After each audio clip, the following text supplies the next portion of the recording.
All right, let's go back 10 years. Me, 20-year-old David Pena, not very sexy, a little quiet guy, shy, says, I love you. Be like, they wouldn't even let me say I love you.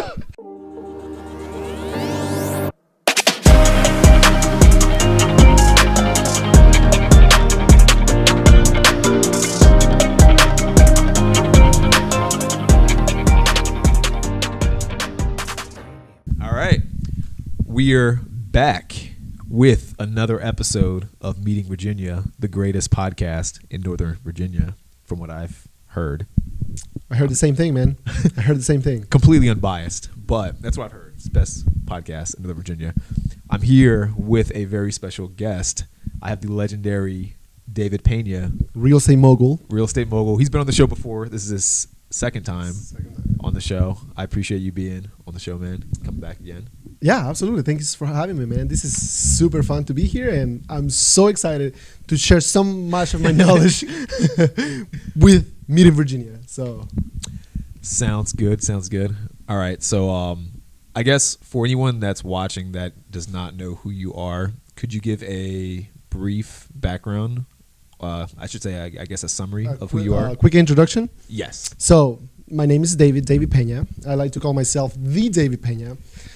I'm a real estate mogul. I'm a real estate agent who helps people buy and sell real estate, and super humble, smart, handsome, sexy. So, yeah. Did he mention humble? I did say, I don't know if I mentioned humble. Like, I'm the most humble man I know. And you can find me in social media. So. Sounds good. Sounds good. So I just kind of want to, I guess we kind of talked a little bit about this before, but I want to start with a sort of conversation about money. You mentioned that you do real estate here in Northern Virginia. I do want to ask, I guess, what made you, and we talked about this a little bit on the previous episode, but I guess if you can go kind of deeper into it, what made you want to get into real estate? So that's a good question, man. We did, I don't remember what I said back then. Maybe I should have rewatched it before coming in. You said you wanted to be rich. Right. so no, but I don't know if I wanted to go in deeper. So when I was little, I'm from El Salvador, third world country. I grew up super poor, not like American poor, like super poor. So, but I always knew I wanted to be super rich. Like, I wanted to be rich. I'm still trying to be rich. But when I came to America, I didn't speak any English. So I had to teach myself how to speak English, started getting some odd jobs, but I just knew that I wanted to be rich. And one of the paths was real estate. I met a realtor, and she was like, oh, this was an older lady. She was like, you'll be great in real estate. So I started looking into real estate, and I'm like, this is so easy. Like, and it's so easy to get into. Yeah. And you can make so much money. So that got me in. Once I got into real estate, I realized that, okay, first of all, it's not easy. Yeah. It's the hardest. Like, the first year in real estate, I think I made like $8,000. Which is still, I was going to say, I'm sorry to interrupt. That's actually still pretty good. I don't know. I mean, is the average? I feel like a lot of people don't make. But who wants to be average? Yeah. So it was so when I got into real estate, and I thought I did it for the money. So I was like, screw this. I'm gonna go and I'm gonna freaking make so much money. I'm gonna be super rich. But when I got into the business, I realized that it's not easy. So it takes a lot of work, a lot of talent, and dedication. So I realized that it is about money. I still want to be super rich. I love money, but it is more about helping people. Because, like I said, I think Zig Ziglar said, you can get whatever you want as long as you help people get what they want. So, and real estate is a great vehicle to build wealth. 90% of millionaires have been made through real estate. So I can help people build wealth while I'm also, helping, benefiting me from the process.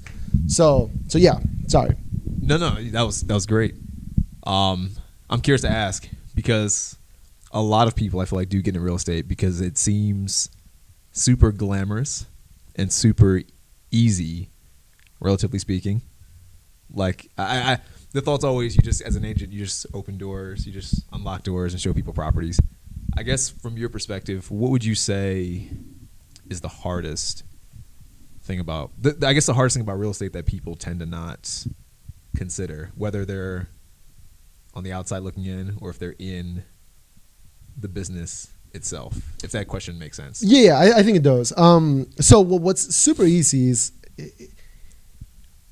social media has created this fake world, right? I only share my highlights of my life. I only share when I got nominated last year. I actually didn't get nominated. This was after I came to the podcast because of Meeting Virginia. They saw me in the podcast. They were like, we got to get this guy 40 under 40 for Loudoun County. But I'm sharing that, right? I'm saying, oh, I got 40 under 40. Boom, look at me. Oh, I'm selling on another property. I just closed on this property. Boom, look at me. Yeah. So people are like, man, this guy is killing it all. And then I do videos for, houses, usually like super nice houses. I do when I'm showing a property, I'm doing a story of the property saying, oh, look at this beautiful home, look at the kitchen. So they're like, I can do that. I can open the door. I can, what do I need to do? I can just know about the HOA and all this stuff. Okay, how much the HOA is, what includes, what doesn't include. I can do that. But then it's not about that. Sure, that's part of the work. That's working on the job. But you got to work in the job, which is getting clients. How do you get clients? That's the hardest part. Because when I first got my license, I'm like, cool, I'm a realtor. And I'm like, what the heck do I do now? I got to go find the clients. I mean, so yeah, to answer your question, that was a whole spiel, but getting clients, that's the hardest part. No, I would totally agree with that. I think, I don't know. I feel like a lot of people, when they get into it, they're not really entrepreneurial initially. Usually, I would say at least. And of course, if you're on the outside, you might not be a business owner. You might be an employee, which is fine. But people don't, I feel like, understand that real estate as an agent is a business. Like, so you have to generate leads. You have to you have to close the leads, so to speak, close the leads, actually get them to make the sale. So it's a whole process that takes place that I feel like a lot of people don't truly understand. Absolutely. So, like, I could wake up tomorrow. So here's the beautiful thing about real estate. Real estate gives you what you put in. I could wake up tomorrow and say, F it, I'm going to stay home and watch movies. I can do that. I don't have a boss telling me, oh, you got to call this guy. You got to call, like, somebody call you, call him back. Yeah. You got to go show this property. It's so easy for me tomorrow. I can say, wake up tomorrow at 11:30 and say, you know what? I'm taking the day off. Cool. Saturday comes in and I say, you know what? I'm going to sleep in. I don't have to do anything. I don't have somebody telling me what to do. I don't have somebody saying, hey, you have a home inspection on Sunday. Hey, you need to show this property. You need to follow up with this buyer that said they wanted to see the property, that you showed them the property, and they say they want to think about it. You need to follow up with this. So you don't have that, right? So and if you're not doing all this stuff, then you're not going to have business. You're not going to have money come in. You only make money if you sell a property. Yeah. Like, which I think people don't understand or know. It's 100% commission. Yeah. So if you can't close a deal, it's like you lose the client. But it's definitely a numbers game. Yeah. Yeah. Absolutely. Yeah. There's a lot that goes into it that I think people don't really think about. Speaking of money, by the way, for those of you watching this, there may or may not be a debate coming up with another friend of mine who is a real estate investor, who has a slightly different view on money than Mr. David Pena here. The David Pena. Than the David Pena here.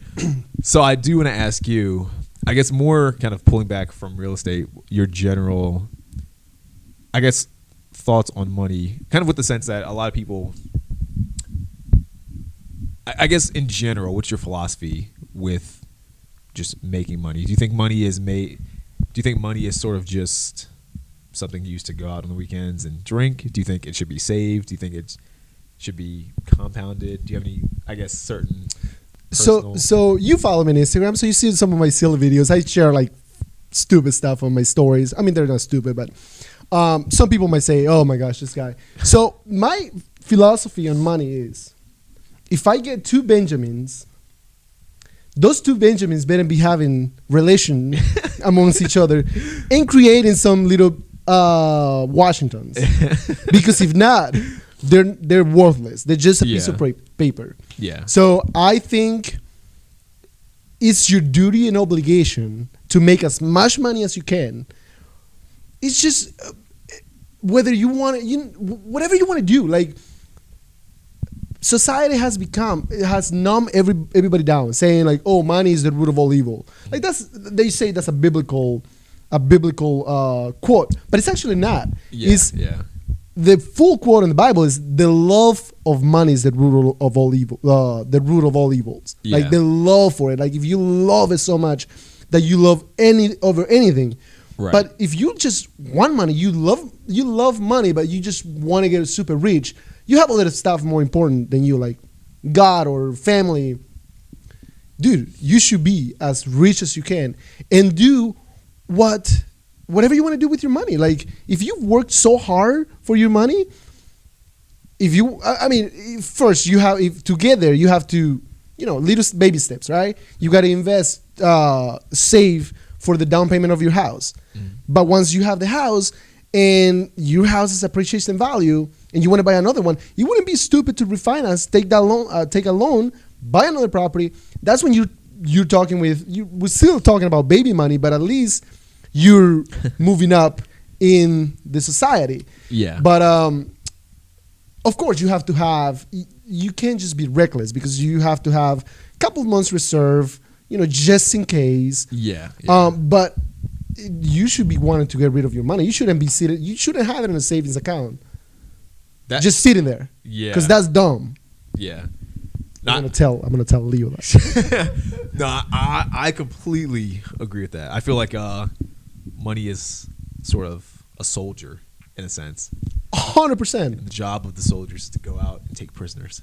Yep. That's the way come back with little Washington. Come back with little Washingtons. 2 Benjamins to make a Washington. Exactly. No, I like that, and I bring that up too because I feel like the general philosophy when it comes to like money nowadays is get money and either save it or just blow it on like vacations, partying, drinking, which is fine. I think. I don't know how much you'd agree. I think that's fine to an extent, but the people I feel like who are saving their money in a savings account, they're gonna screw themselves over. So I think I think if you're having trouble paying rent or providing for your family, you shouldn't be going on vacation. Yeah. You shouldn't be going to Disney World. Yeah. You shouldn't be going to the beach. You shouldn't go to Miami, whatever. Yeah. No, I'm saying, like, if you are living paycheck to paycheck, you should not be taking vacations. Yeah. You haven't worked hard enough. I agree. So, we gotta get some hate. But if you're, okay, let's say, like, you are living below your means, you put in money, you invest in money, you still have a little bit of, you have to enjoy life too, because you could die tomorrow. Like, what is that that's gonna go to the government? Yeah. And if you're smart enough, it's gonna go to the government, which is the worst case. Right. Dying's not even that bad. The government getting your money is actually worse. If I die, I don't care if I die. The fact that the little money I left, the government is gonna come in and take their dirty paws, that pisses me off. But yeah, if you're living paycheck to paycheck, you shouldn't be taking vacations. You shouldn't be going on every weekend on bars and drinking and partying. Dude, especially this is more for dudes. Like, but you gotta live for the weekend. They go to the bars and buy people drinks, like girls' drinks. It's like, it's like, no, dude, no. Unless you're making a ton of money and you have so much money invested that you cannot work for a couple of years and you be okay, then maybe, enjoy a little bit. You want to blow up some money? Sure, do it. Do something stupid. Create an ad on Instagram. No, but that's the only reason you should be partying. And people say live for the weekend. I mean, that's kind of dumb if you ask me, because I think Jordan Peterson says any action has consequence or something like that. Mm-hmm. Any decision has consequences. So if you're living paycheck to paycheck and you're 25 and you're not investing, dude, you're gonna be broke at 65. Because if you can, I think Actually, I think this is a biblical. Who could have thought that David Pena was going to show up with biblical? He's coming with all the Bible verses. Bible verses. He says, if you're trusted with little, if you can be trusted with little, you won't be trusted with much. Mm-hmm. So if you can manage $100, you're not gonna be able to manage $1,000, $100,000, or $1 million. Like, what makes you think? What is it? 95% of people who win the lotteries, they're broke or worse 5 years later. Yeah. It's like, come on. Yeah. No, it's funny you say that because I did a similar video about that a while back where I don't know who it was. Someone in my DMs was complaining. They're like, "Oh, well, if I had $1 million, I would do A, B, and C." And I was like, "Bro, you barely can like hold on to $100. What do you think? Like, if you really think if you snapped your fingers and Thanos magically manifested $1 million, you would just spend it the way you spend your $100. Like, it's not gonna make a difference." So let's do something cool over here. Game. All right. So if you were to get $1 million tomorrow, what would you do with it? If I were to get $1 million tomorrow, yep, tax free, my friend. That's tough because I wouldn't want to spend it all. Part of me would want to spend a lot of it, but not on like dumb stuff. But I'd say first thing is probably any debt, any consumer debt, pay that off. Mm-hmm. That'd be the first thing, so my credit score goes up. Get some houses would be the next thing. Try to do that as quickly as possible. Kind of calculate in the future how quickly I can get X amount of houses, get some passive income going. Of course, keep the thought in mind for like closing costs and repairs and all that stuff. I'm not gonna lie, I'd probably take a little bit of that, go on vacation for like a month. Okay, a solid month. That's fair. But knowing me, I'd still try to work like during that month anyway. Yeah, and then the rest I would try to like reinvest in like different businesses, something that would make more money. Cause all right, so I'm gonna do it. I'm gonna take it a notch farther. Cause I mean, we're talking about $1 million. That's what you're talking about. More. What you're saying is, I want more. I know, but what you want to do is it requires more money, though. What do you mean? Like, let's do quick math over here. Like, okay, you have $1 million. Yeah. All right, so you want to buy some houses, but how many houses? Will you pay cash or you? No, I'm not paying cash. Okay, so how many houses? Let's do the math. As many as I can get. Average price. I'm thinking like $1 to $300K range. 1 to 300K from not like 100,000 to. Okay. Like, so let's say 200,000. Yeah. So you're paying 20% down. Yeah, it depends. So 25. Yeah. So $200,000 homes. We're talking about. Let's do 25. That's $50,000. 25% with the closing costs. Yeah. $50,000. So you can buy two. There's a lot. You could buy 20, but you don't want to buy. You say you want to buy. You want to go to vacation too. How much money you want to blow on your month vacation? A month? That's probably going to cost me like, if I get like a decent Airbnb, I don't even know, honestly. Throw a number. I'm thinking like 5,000 for an Airbnb. Okay. If cool. It's like nice. Oh, okay. I don't know. Because I off the top of my head, I can't really think about like I don't Airbnb that much, so I'm not sure how much. So let's say you spend $50K for the whole vacation. 50, oh. Fair enough. You want to go? Okay. I'd be too scared to 25. do 50. I'd say 10,000 is probably the most. All right, 10,000. So now you have $990,000 left. Yeah. So how many houses would you want to buy? Because you also said business, invest in business. Yeah. So the reason I'm asking this is because a lot of people, you say invest. The majority, you were taking what 1%, 1% of that to vacation, which is kind of like. It's nothing. It's right. Yeah.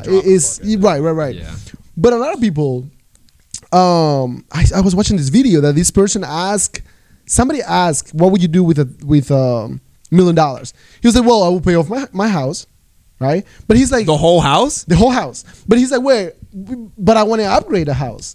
Instead of, let's say that they were living at a $300,000 home, now they want to buy a $600,000 house. The whole house, my God. So they will pay cash. That's okay. So now let's say I think they were married. Let's say they have 2 cars. They're gonna pay him off. But now they're millionaires. Why wouldn't they want to buy, instead of having a Honda Civic, why wouldn't they want to buy a BMW? Where's right? Leo? So they get 2 BMWs for $50,000, let's say. I don't know if I can know. Yeah. That's $100,000. So they have $700,000 right there. So then they would be like, well, we want to put some money on a 401k or save, let's say $100,000. Dude, you just blew $700,000 in 2 cars and a house. And let's be honest, if the property is not giving you money, cash flow. It's like it's like a liability. What? That's why you have to, unless you have enough assets paying for a really good lifestyle, you shouldn't have a really good lifestyle. You should be living broke. Yeah. That's why, like, my first thing is more like, how can I use the money to make more money? But I think most people would probably say, like, oh, $1 million, I'm going to start, like, spending it on. I think in their mind they think it's a good decision. Pay off the mortgage. That sounds like it's a good decision until the mortgage payment is like $135, depending on how. Well, if you pay cash for it, they don't have to pay a mortgage though. If they buy a $600,000 home, I'm thinking like if they already had a house with a mortgage and they get $1 million, then they're probably like, oh, I'll pay off my mortgage. But right, I'll pay off my mortgage, or they would say, well, I'm going to sell my property because I want to upgrade. I'm going to sell my property. Let's say they have $50,000 in equity. That's chunk change compared to $1 million. Yeah. So they go and buy a $600,000 home cash, and now they're Yeah. You'll lose that money real quick at that point. Exactly. Yeah. That was solid right there. That's gonna be a clip. You're welcome. That's a clip right there. So I do want to also talk about kind of going from money. I do want to kind of go into health a little bit because anyone that looks at Mr. David Pena, the David Pena's Instagram, he's always paying my dues. He's always paying his dues every single day, which is fantastic. I'm curious to know, how important would you say, I guess, health is in relation to, I guess this kind of ties back into money, in relation to the business, the real estate business. Yeah. Like, does it I ask that question just because I know for me personally, if I don't work out or if I like don't go to the gym, I feel like it starts to make me foggy. I don't feel as motivated to do anything. Like the gym is kind of it's the catalyst. Yeah. It gets things going. So is it similar for you? 100%. Like I don't work out every day, but thanks. It seems like I make believe. See, social media is fake. I told you. He's reusing we found a secret. He's reusing old videos. No, actually, no. I posted enough that people already think that, oh, this guy works out every day. Yeah. But no. It's, dude, health is wealth. Like you cannot go to, like, whatever your goals are, if you don't have fitness included in that, what are you doing? So going back to what you said, is a lot of times when I miss a workout during the week. I usually take off the weekends, but if I miss a workout during the week, I feel like crap. I feel depressed. I feel that my life has no freaking purpose, just because I'm like sad. Yeah. And I'm like, why am I sad? I'm like slouching, and I'm like, what the heck? Is every time I don't work out. So, and this is a habit. I mean, you can. I was talking to somebody, and they were like, yeah, I want to work 15 more years, and then I want to retire at a beach. You know, I can go for runs, and I could be a little bit of a dick sometimes, but if I don't know the person, I'm not gonna be a dick. Yeah. My first thought was like, the person was a little bit overweight. It was fat. Yeah. So I'm like, how are you gonna work out when you? I didn't say that, of course, but my first thought was like, you're planning in 15 years from now to retire, go for runs, but you're not doing it right now. Like what? Yeah. What makes you think that just because you retire, you're gonna create a new habit? Yeah. So, if you're not exercising and taking your health, making your health a priority, what the hell are you doing?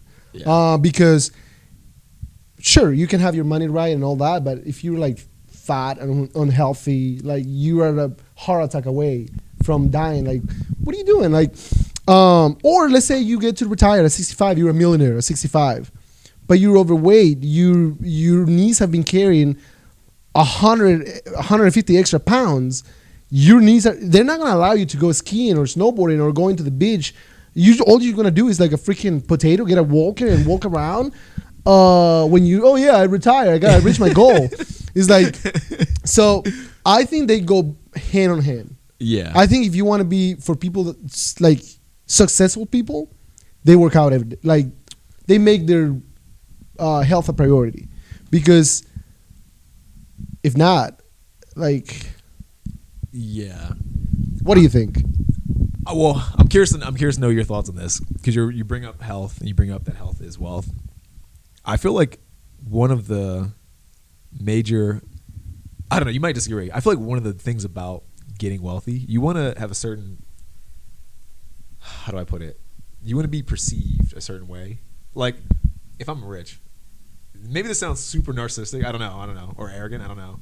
I want people to kind of be like, this guy is the man. Like, this guy's rich. He's a man. I feel like if you don't have health in place, even if you're rich, I feel like people still won't take you as seriously as they could. Does that make sense? Yeah.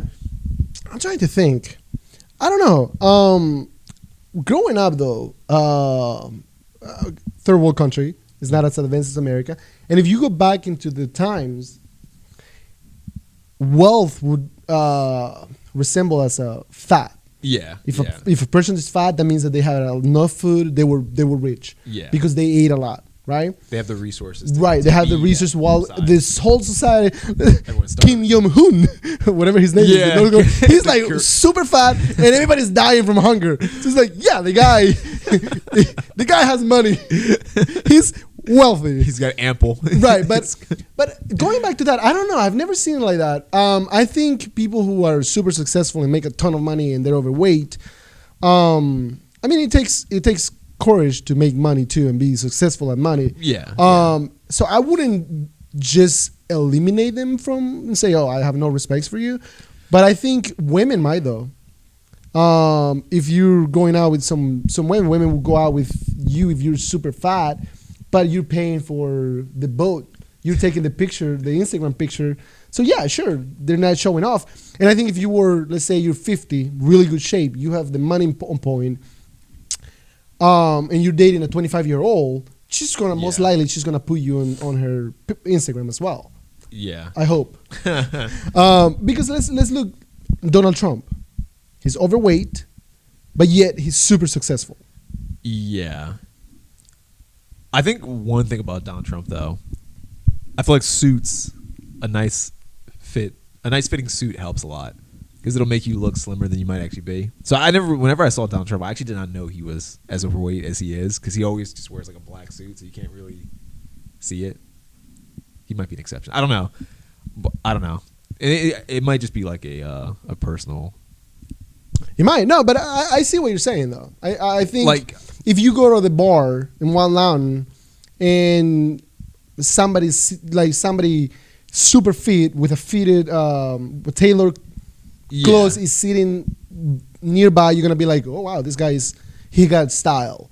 While somebody could be super rich, but he's like super fat and sloppy, you'd be like, yeah, I can see your point. It's a perception, society. Yeah. Like, I think my thing is, I'm thinking like, it's the difference of, imagine Arnold Schwarzenegger in his prime walking on the street, he's wearing a suit, and he comes up to you and says like, I'm a millionaire, multi-millionaire. And let's just say it's not actually Arnold Schwarzenegger, it's just some guy that looks exactly like him, same size. I'm more likely to believe him. I'm like, okay, I totally believe this guy is, because he's big, he looks in great shape, he looks like the guy that puts himself, he's well kept. Compare that to some guy who's like millionaire next door. Okay, the millionaire next door. But compare it to like a dude who's like let's just say same height, dude, Caucasian, but he's 400 pounds. He can barely walk down the street. He might also have a suit, or let's just say he's not even dressed up in a suit. He's got like a t-shirt. He just looks like a bum.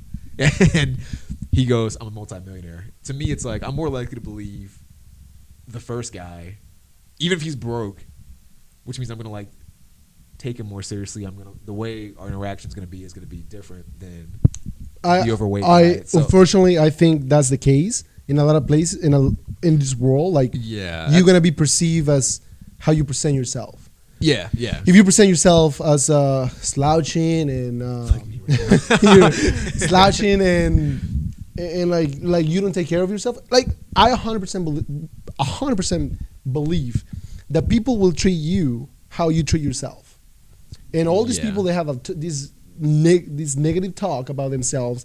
Oh, I'm so bad at this. I suck at that. It's like, yeah, well, the world is gonna tell you the same thing. Yeah. Like, I have a secret. You follow me on Instagram. You have this stuff.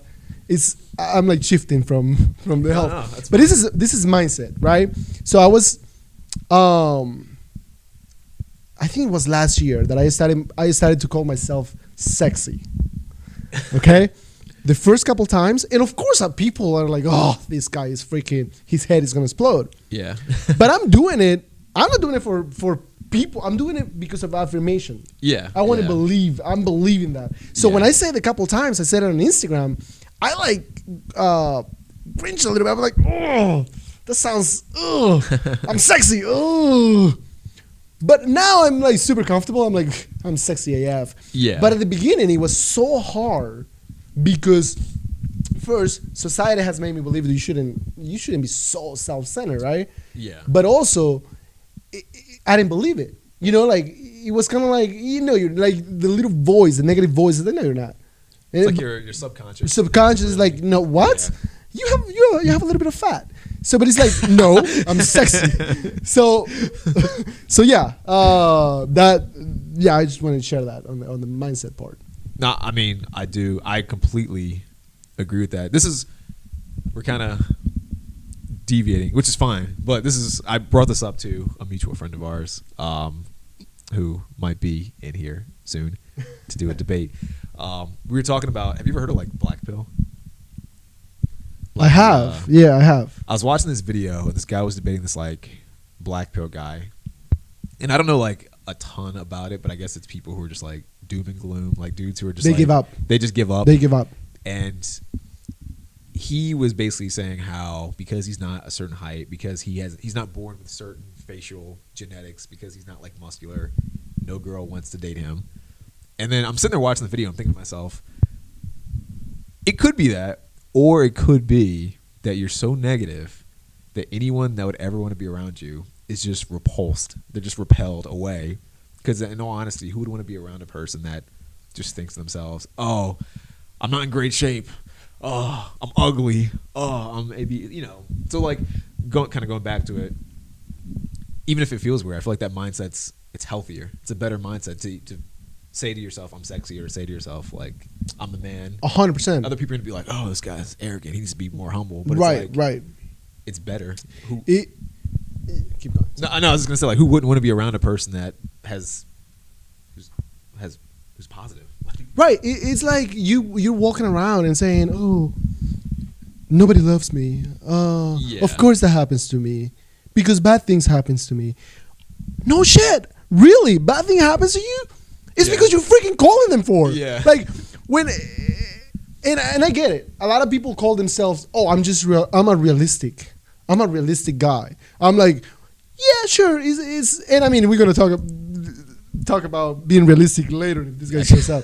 But if people say, "Oh, I just suck at this," okay, well, instead of saying that you suck at something, why don't you just start working on your mindset and say, "Well, I'm not very good at this yet." Yeah. Right? Yeah. Because then your brain starts working. It's kind of like saying, I can't afford this. Your brain immediately stops working. Yeah. Instead of you saying, how can I afford this? Then your brain starts finding ways. Oh, shoot, maybe if I sell that little one of my kids, I can pay for this. Sell your kids? No, But you know what I mean? Like, you're going to come up with ideas. When if you say, I can't afford it, I suck at this, end of the conversation. Like, yeah. And if it's something that you don't care, like for me, it's dancing, right? I can't dance. I know. Hispanic man doesn't know how to dance. I really don't care. And when people ask me, like, I don't care about learning. I'm like, no, I don't know how to dance. And they're like, oh my gosh, no, you should. It's like, I don't really care. Like, I don't want to learn. It's not important. But if I want, right, it's not important. But if I wanted to learn how to dance, first I need to work on my mindset. Yeah. I don't know how to dance yet. But I can learn. But I'm going to learn. I'm working on it. Or I don't know how to speak Yet. Just throw in that yet part in there. Oh, girls don't like me yet. Yeah. Right. So if you're short and girls don't like you, well, get muscle, get ripped. Yeah. Get us ripped, get money, and you'll see if women are not gonna love you. Like, get a lifestyle that is so appealing, and then they're gonna be like, "Oh, I want to go out with that guy. Oh, he's short. It doesn't matter. He has a good sense of humor." Yeah. So yeah, it's funny. I did want to bring up kind of dating stuff too. So it's kind of funny that you brought that up because I heard the story one time. There's some guy. I guess he was like super rich. He goes out to like I think Cancun. And he's like 5'4", and these girls are just like roasting him because he's trying to like flirt with them. And the girls are like, "Oh, this guy's too short. He can't like. Why is he talking to us?" And I guess if I remember the story correctly, he basically pulls out his wallet and he's got like a ton of money, and he's like buying everyone everything, just showing off that he's rich. And all of a sudden the girls come back like, "Oh wait, let me talk to you more. What's your name? What's your name? All that stuff." And he was like, "The moral of the story." I can be short, but my wallet makes me 10 feet taller. That was the whole his whole thing. It's like when I got money, now all of a sudden I'm a lot taller than 5'4". So. Didn't one? I think it was one of those Marilyn Monroe. I think she said, "You wouldn't marry a woman." No, a woman. Money is the equivalent of a woman being pretty. So if a guy is super rich, it's the equivalent of a woman being pretty. So she said, you wouldn't marry a woman just because it's pretty, but it helps. So it's like if you have women claim to say that they wouldn't marry somebody because of the money, but it would help. Like if you're short, like if you're ugly, dude, it doesn't matter. Like if you have. First, you got to start with confidence too, though, because you don't need money to be picking up women. Yeah. You got to start with the confidence, believe in yourself, and say, hey, look, I'm sexy. Yeah, I was going to say, I'm sexy. I'm sexy and I know it. Or whatever, but you got to start somewhere. You can't focus on your weakness. Right. Like if you're short, well, get some muscle, get some money. Yeah. If you're skinny, well, dude, get some freaking muscle and get some... if you're broke, get some money, and look ripped. Yeah. So it's all start with the mindset, and and money follows. Yeah, I completely agree with that.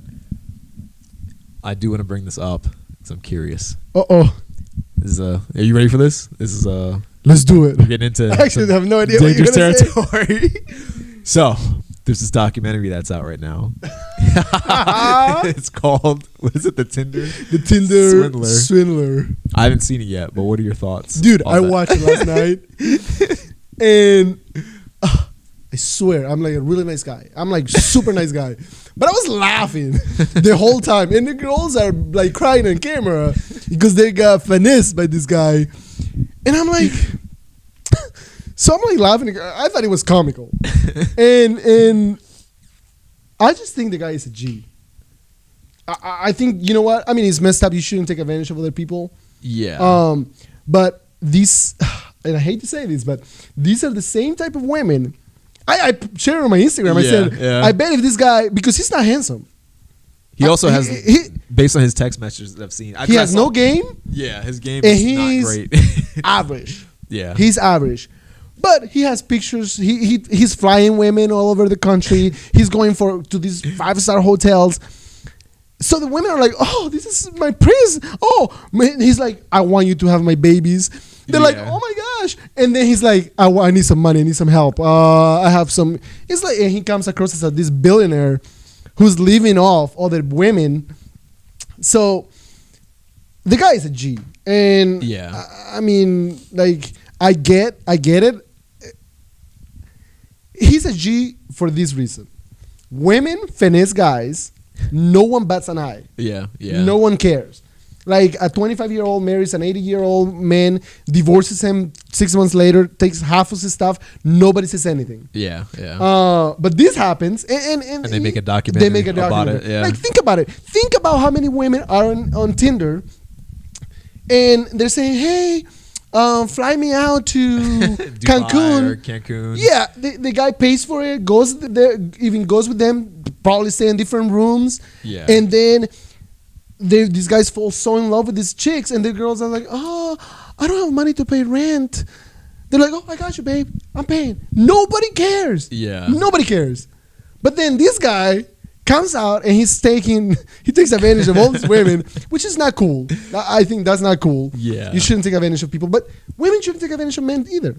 Yeah. So the same way I fault the men when a woman takes advantage of them, I'm faulting the women for letting this guy take advantage of them. So that's why it's comical, because it's like, come on. So yeah, I gotta say, from what I've heard, I respect the hustle, in the sense that, like, have you seen Fire Festival, the documentary? I did not, but I heard of it. He reminds me of Fire Festival, the guy Billy from it. I heard that what this guy's doing with the girls in the what is it called, the Tinder Swindler. I heard he's doing like sort of a Ponzi scheme where he's basically robbing Jill to pay Paula, in a sense. So like he's taking one girl's money and he's using it to like fund the next girl, and he's taking the next girl's money to fund the next girl, and he's kind of like just rotating. That's exactly why he's having these girls pay for this other girl's flight. Yeah. And which to me is like, that's some high IQ level planning, and like, well, not condoning it. Not just a high IQ, but a ton of work. Yeah, it's a ton of work, dude. This guy, because I just watched the show yesterday by accident. I thought it was some other stuff, and I'm like watching. I'm like, this is gonna be some weird stuff, and then I was like, but he's texting all these women, good morning, beautiful, I miss you. Sending them location where he is, which hotel he is. He's like, oh, I'm going this. Sending videos. I mean, he's sending the same video to all the women, but it's like, I get one girl and I'm texting a good morning and good night or whatever, and I'm like, oh, I'm so done with it. Yeah. I think it's funny because that requires work. Yeah. Well, I think it's funny because, like, as a guy, all the things that most normal guys do that this guy's doing. Like, imagine you're a guy and you text a girl, good morning, beautiful. Most of the time, she'll get real sick. Creepy. Yeah, it'll be creepy. She'll get real sick, but it's not creepy because this guy has money. Yeah, he's got money and he looks like he's a baller and he's flexing. I love you. It's like a month later we should move in together. Yeah. Oh, imagine a poor guy. It would never imagine David Pena shows up, meets this awesome girl. Well, it worked for David Pena, but for the average guy. No, I'm gonna no. Or you're gonna say? I'm gonna say me because I'm a little bit of average. No. George Bush, whatever. I'm sorry, but let's say David Pena is dating this girl. Yeah. A month later, is saying, "I love you so much. I just want to be with you. We should move in together. You're gonna be a great wife. You're gonna be a great mother to our kids." 30 days after they will be like blocked to David Pena. Imagine somebody else.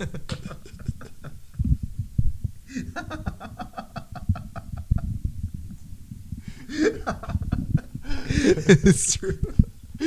Imagine somebody. All right, let's go back 10 years. Me, 20-year-old David Pena, not very sexy, a little quiet guy, shy, says, "I love you."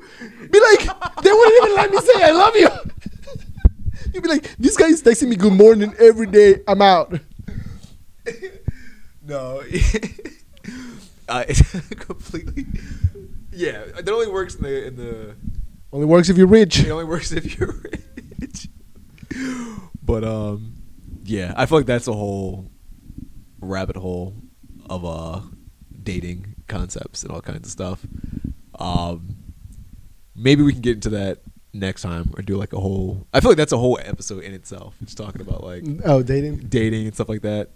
I do want to ask before we close out. I'm still thinking about it. Is there anything that I did not ask that you want to share with the viewers? So I'm super positive. I'm 100%. Like, you're gonna see everything. The majority of things I do are positive. I love America. Again, I came from a third world country, and it was hard. America has given me so much opportunities, but I think if you're somewhat smart, you got to be thinking about where you're gonna flee from America itself. America has been this great country, and this is not even, we're not talking about politics here. Yeah. And I'm not trying to be negative, but I think we're seeing like inflation is at 7%. Things, America is the livestock of the whole world. Like you put people in charge, that you put fat people to tell you what's healthy. It's like, that's not how it works. You're not going to tell. If I'm a man, I'm not going to tell a woman how to behave. So how are you going to put a female or like a blue hair person tell me what to do? Like how do I need to? Does that make sense? So I think you have to be, and the super rich, the elites, dude, these people have multiple citizenships from other countries that they already know where they're going. Yeah. They're like, oh, I don't care. Like I'm out. I just bought a new plane. Yeah. So I mean, we're not at that level yet, but I think you have to start thinking and saying, okay, what am I going to do when crap hits the fan? Yeah. So I mean, it wasn't like a question it's not a direct question, but I just want to share that because I mean, I do think that's a good. It's good to think about that. I think for a while, I think the assumption is always that America will be America forever, but there's always that possibility that things can go downhill. I think it's good for people to kind of plan out, if things do go bad, where am I going to go? Am I going to get a second citizenship? Right, and what are you doing? What are you doing to protect yourself? Yeah. So we talked about money for a little bit, and you shouldn't have money sitting in your account, but you can also need to have some. I'm not saying we're there. I'm not saying like, oh, Joe Biden is a dictator, is the worst. But a lot of these people, I've heard a lot of successful interviews from people who have fled countries like Cuba, and one of their biggest regret was they didn't have cash. They didn't have cash to pay for the plane. Like say, you know what, we're out of here. When you say cash, do you mean like cash on hand while they were in the country, or cash when they? No, cash on hand while they were because. So I heard this interview with Robert Kiyosaki, this lady, and he kind of like turns my lights on because I'm like, what the heck? She was saying that she had to flee Cuba when she was like 3. Okay. And her parents, because you trust the banks, right? All the money's in the bank, so they couldn't get the money out because that belonged to the government. Yeah. So they needed some passports. How can they get passports if they don't have money? Yeah. And if somebody hears, the government hears that you're thinking about leaving, they come in and say, hey, this house is ours. Everything you have here is ours. Yeah. So then you're too dependent of the system. Yeah. So sometimes it's good to maybe, invest on maybe not just cash, but have some precious metals. And you never know, man. Yeah. So. No, I agree. I totally agree on that. Yeah. That's a whole. I kind of want to ask. A whole episode. Yeah, that's a whole episode because I want to ask questions about that. But that's like another hour at least of discussion. Well, I do want to ask one final question. Where can the viewers find the David Pena? So my friends call me Latino Stallion. Lee will show up and say, "You know what my friends call me?" No, but. So I'm on Instagram, on Facebook. I've been banned by Facebook for like 30 days because I made a comment. It wasn't even a weird comment. Facebook is weird. And Snapchat, I've been using, now that I have more time that I can't go on Facebook, I have more time to go on Snapchat. So on Snapchat, you can find me at the Latino Stallion. Or everywhere else, you can find me as David Pena 207. So. All right. I'm surprised you got the Latino Stallion on Snapchat. I did. I'm surprised you got that name. I'm surprised no one took that already. That's impressive. There is no other Latino Stallion, bro. Duh. Oh man, it was great having you on the show, man. Thank you very much. This is fun. I had a great time. I'm looking forward to episode 3 with you. It's awesome. Gonna be a good time. Thank you. Thanks for having me, and subscribe, people. Yes, subscribe, like the video, and share it. appreciate you guys watching another episode of Meeting Virginia. Until the next one, I'll see you guys. Be great.